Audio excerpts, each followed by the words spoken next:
Hey guys, how is everybody doing with one of my most anticipated horror movies and movies of the year, Alien Romulus, hitting the theaters next Friday? I have decided to go ahead and review the other eight. Is it eight? I don't know. The other eight or other previous installments of the Alien series leading up to my most anticipated, one of my most anticipated movies of the year, Alien Romulus, starting it off with the one that started it all off, Ridley Scott's 1979 horror classic, Alien. Starting off with my positives on the original Alien is something that I've always said that how this movie is, and now I do understand why you might agree, you might not agree with me, why you might disagree with me, and some people that I actually know disagree with me when I tell them this is that it's something that I've always told people that have never seen this original Alien movie. Which, if you haven't, what the fuck are you doing in your life? Sports?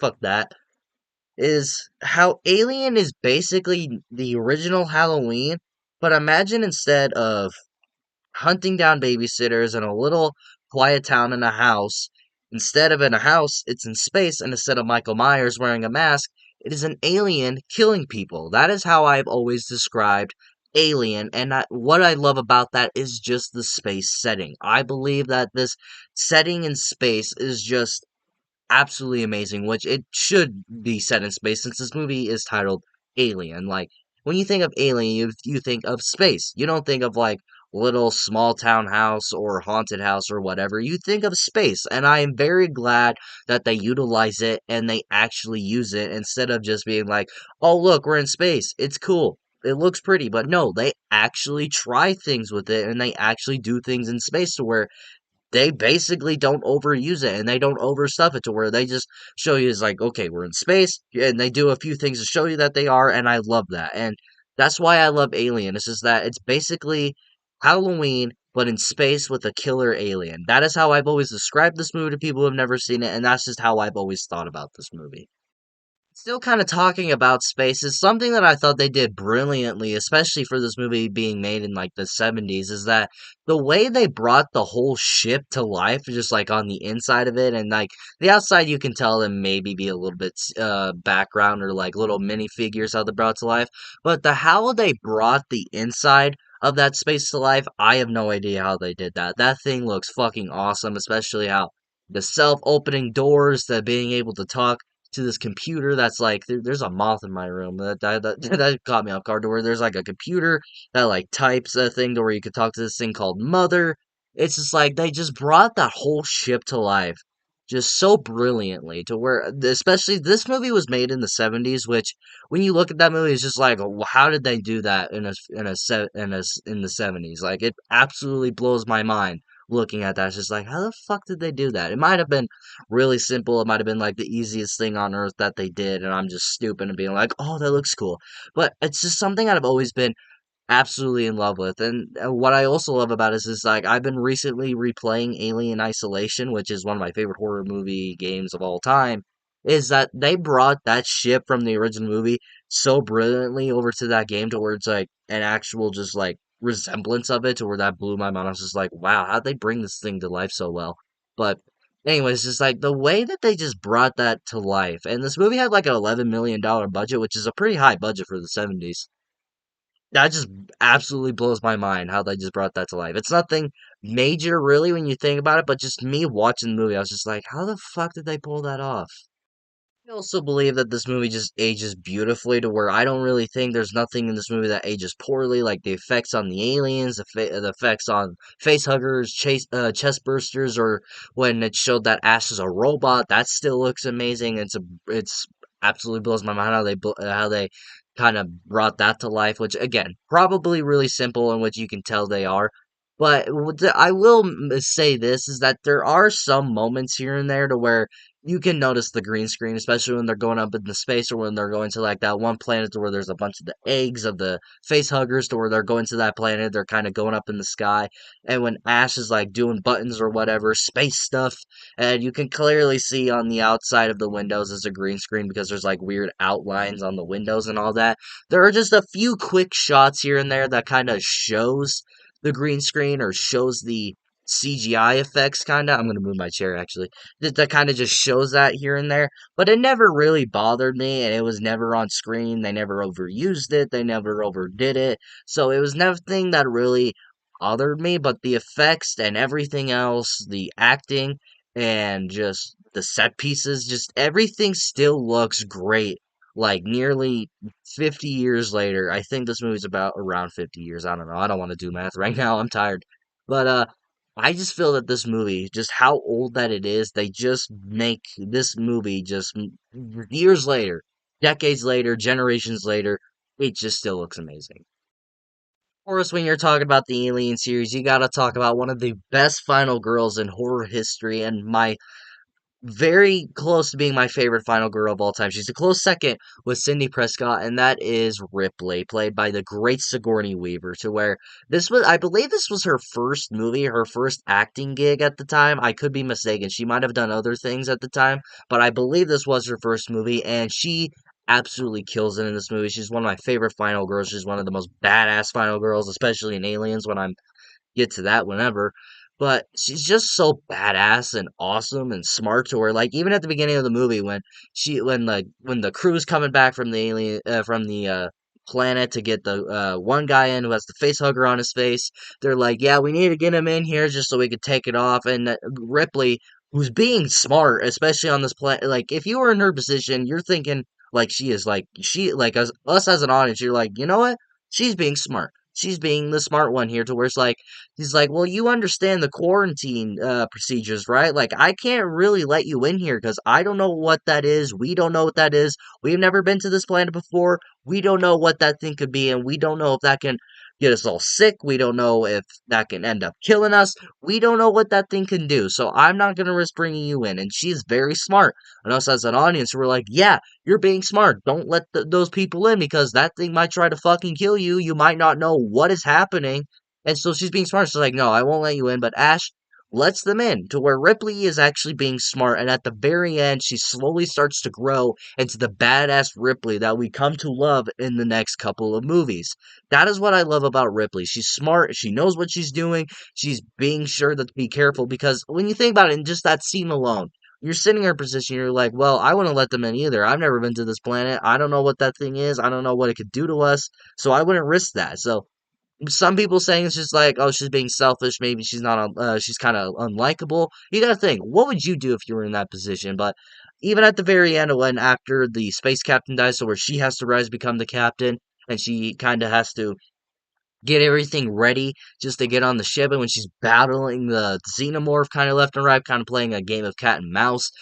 She's just awesome. She's one of my favorite final girls of all time, and this was a great introduction to her. To where at first she seems like just a very artsy smartsy type character to where she's kind of not nerdy-ish but kind of around that to where she's kind of she has it seems like she might have anxiety issues, but she's just an awesome character that's just one of my favorite horror movie final girls of all time. And like I said, very close with Cindy Prescott for being my favorite. And I think of the designs of all of the alien creatures, like the face hugger, the chest burster, and just the full size xenomorph itself, all look amazing and just brilliant and simple designs. It felt like because when you think about it, this movie was made for only $11 million, which yeah is a lot of money at the time this movie was made. But you think about it, what just in their head made them just think of those? What made them think this is what the xenomorph should look like? This is what the chest burster should look like, and this is what the face hugger should look like. Like when you also think about it, it's just I love the stages of those aliens. Just like you get this egg that comes from the queen alien that we learn on in Aliens. Just these eggs, it opens after a while. It's kind of like a birthing thing to where it's in there for a matter of time, and then it opens and the face hugger comes out, and the face hugger has to lock onto your face, and it gives you like this tentacle like thing going down your throat to feed you oxygen, and it goes into your body, kind of keeps you alive while it's around your face, but at the same time, excuse me, it slowly kills you.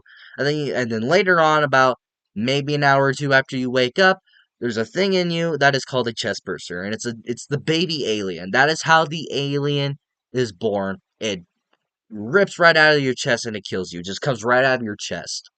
brilliant in my mind and very terrifying to where it's just like that'd be like that's a scary way to die of something coming out of your chest. Oh, I don't even want to imagine that. I don't even want to imagine the pain. Like watching that chest burster scene in this movie. Oh, you know what? Let's talk about that chest burster scene. Cinema there. That is what absolute horror is, to where the characters are freaking out, characters don't know what's happening. Us as an audience, like I remember when I first watched this, I didn't know much about Alien. All I knew is that there was an alien. That's all I knew. That's all I needed to know. And then when I saw that scene to where the chest burster came out, I literally ran out of the room screaming. I got so freaked out. I was like, "Oh, what the fuck was that?" And then like my dad's just like, "Come on, it's not that bad. It gets better after that." I'm like, "That was terrifying." Like, I don't want to watch the rest of the movie. That thing was fucking terrifying. And then, like, after my dad turned it off, I'm like, well, I kind of want to watch that again. Let's watch it again. But, like, that whole scene is just brilliantly made and just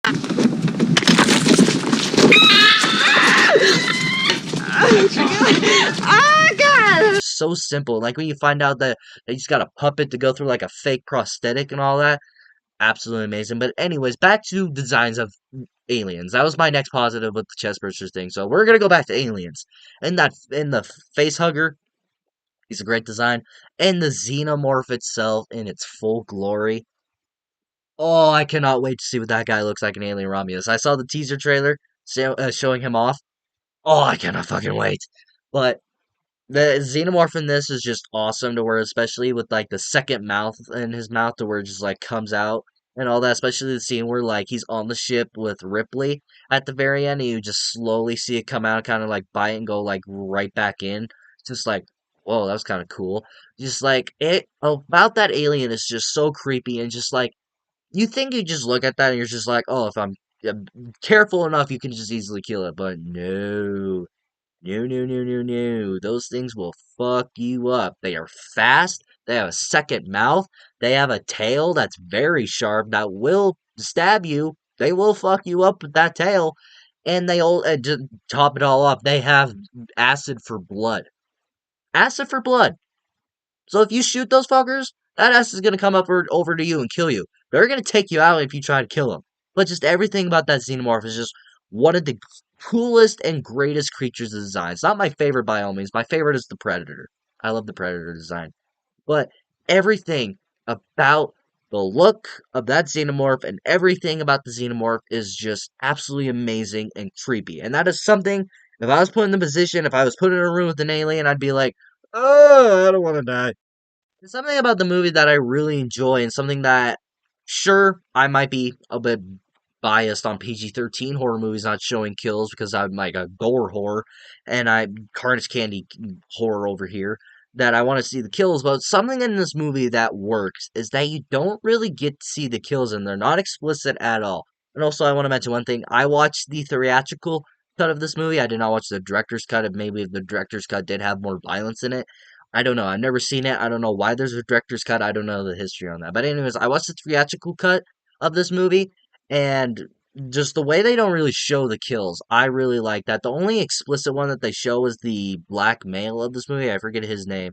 When he dies, it kind of gives you an idea how he died, or where like he gets stabbed with the second mouth or whatever. I don't know if it was stabbed, but like impaled with the second mouth, and like how he was kind of like pinned up against the wall or held up by the xenomorph. He's like the only explicit-ish kill of this movie, I guess, if you want to include Ash, but he didn't really die. He's a robot. And he didn't really show gore. It's just a bunch of milk.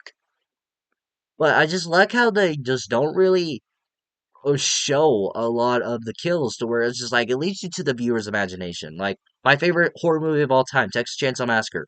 They leave that to the audience's imagination, but I like that when a lot of movies do that. Just when PG-13 movies do it, you just know they just cut down the violence, but it's bullshit.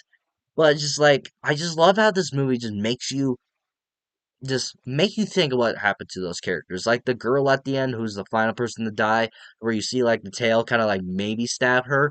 Like you just get like an idea of what happened to her. You get just like a brief second, you're like, oh, I kind of have an idea what happened to her. But it's just like I like that, and it's like it also doesn't even show much of the xenomorph. You don't really get to see the xenomorph much. I don't know if that was like a budget thing. I don't know if it was like just something behind the scenes where they couldn't show it much. But If they accidentally did that, I think it was a happy accident. If they purposely did that, I love that because it just like made the xenomorph more creepy. That you didn't really get to see it much. You only got to see it in a few scenes and in the darkness. That's something I really like about the movie. But yeah, the hidden kills and the hidden xenomorph just makes this movie even creepier. All in all, guys, I don't have a single negative about Alien or a mixed aspect. This is a perfect movie in my mind. This is a perfect horror movie, perfect sci-fi movie. I do believe this is a horror movie, so I'll fight you over it. But this is just one of my favorite movies of all time. One of my favorite horror movies of all time. I absolutely love this movie, and shame on you if you have never checked it out because this is just one of the best movies ever made. Period. So what do you guys think about the original Alien? Have you seen it? What do you think about it? Do you like this movie? Do you not like this movie? Are you like me and you prefer Aliens? Let me know in the comments below and we shall talk about it. And if you like this video, like it. If you love to subscribe, hit the bell notification so you will get notified for all my latest videos and for the rest of my Alien review series. And of course, until my next video, I'll see you all next time.